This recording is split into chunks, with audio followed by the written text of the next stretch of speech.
Hey guys, the Rhodes Bros here. My name's Aaron. And I'm Austin. And today we're going to be doing something a little bit different. We're going to sit down like we're talking to you at a coffee shop and tell you a story of a terrifying situation that scared the shit out of us.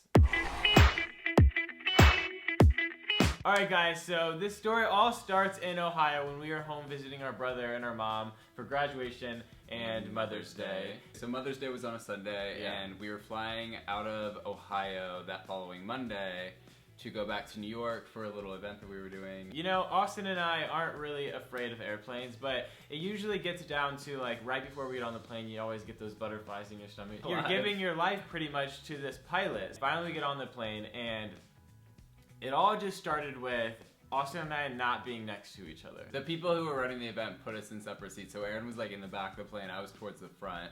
But luckily it ended up like the plane wasn't that filled up, so Aaron was able to come up beside me. So this nice lady let me come up and sit next to Austin, so I thought this flight was going to be really good. We'd be able to sit there and just chat since we couldn't play on our phones and just giggle and talk about things, you know, and annoy everybody around us. Yeah, exactly. So that's usually what we do. And I'm one of those crazy people that like every single time the flight goes, I always have the flight tracker on my phone online to see where I am in the sky because I'm like afraid that they're gonna like take me somewhere and we're gonna disappear. Oh my gosh. In like the middle of the ocean. I'm not that crazy. We're going up, me and Austin are just chatting, giggling, and making friends with Why the do you keep saying we're giggling? We weren't giggling. We giggled the whole time. So we're almost to New York, and I'm sitting there on my phone, like checking when we're gonna get to New York. And it says we're like 10 minutes away, 15 minutes away from LaGuardia.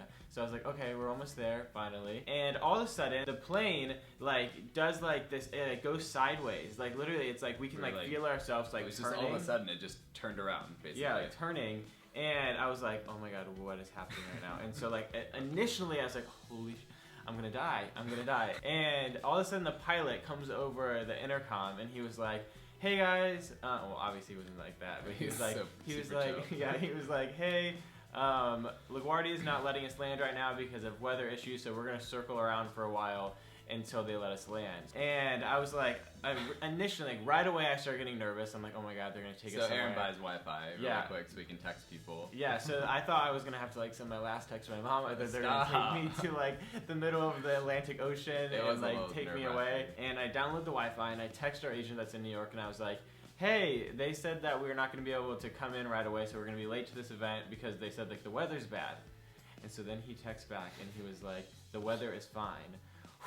So then Austin and I just go into panic mode. So Aaron kept going like, look up there. Is like anything going on up there? I was like, afraid. I thought somebody was like taking over the plane or something. It's probably like 10 or 15 minutes goes by of us like sideways, going around just in going the sky. in circles. Just going in circles. And everyone's just like scared. I was like freaking out. Finally he comes back over the intercom and he's like, okay guys, so we are not gonna be able to land in New York today. We're gonna have to go back to Cleveland because we're on low fuel. Low fuel! And at that point, it was just like, okay, like this is really stupid. I was like, we should have gone back originally or landed somewhere else. I just didn't get it. So Austin and I were just like, oh my goodness, is this plane gonna follow the sky now? Or are we going to the ocean? We're gonna make it back to Cleveland, yeah. I was still really freaked out. So we start flying back. Everyone was sort of relaxed at that point. I think Aaron and I were the only ones that were like freaking out because we're like looking around. We just start thinking, our minds go crazy. So we start flying back and I start texting my mom. I was like, I don't know what's going on. And obviously she starts to freak out. So she's like calling the airline to see what's going on with our flight and everything. And we're like texting back and forth like,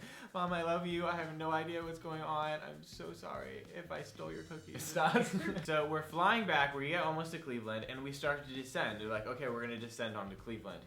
And literally, I kid you not, this whole plane just started to like shake. And I felt like they were like running out of gas or something, so they would just drop us in the sky. And Austin's like grabbing my hand. I was so relaxed the entire time. Like not relaxed, but just trying to keep him calm and like sane.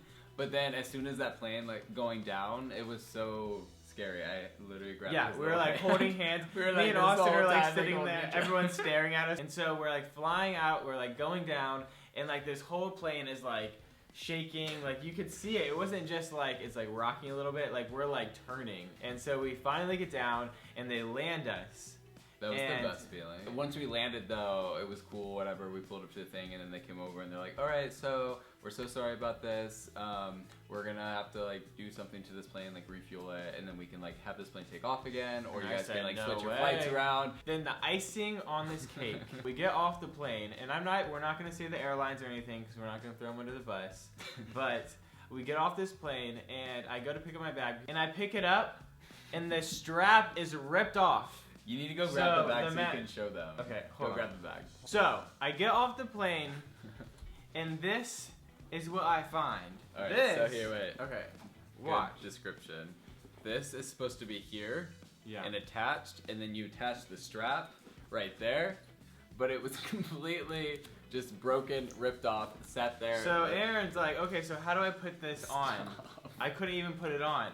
So we get off the plane, and I was just angry. I was marching out of there like, what is going on? At that point, we had missed the event, and Aaron ended up just switching his stuff and flying back to LA. But for me, I love New York, so I was like, it's worth the risk. I'll try and go back. You know what? The moral of this story is just be thankful for your life.